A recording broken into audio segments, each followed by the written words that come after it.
biri durub desə mənim oğlum məmurdur və ya hansısa vəzifəlidir, şəhid atası bir kəlmə söz deyər, mənim oğlum şəhiddir.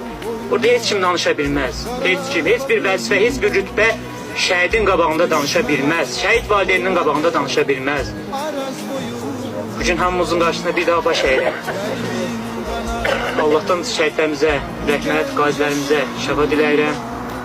Şəhid ailələri, düzdür, sizə ağlama demək olmaz.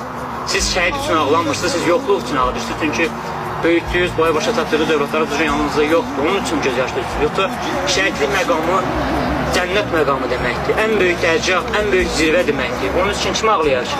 Bu dünya oyun oyuncaqdan başqa heç bir şey deyil. Bu dünyadan köçəndə şərəflə köçmək lazımdır. Qeyrətlə köçmək lazımdır.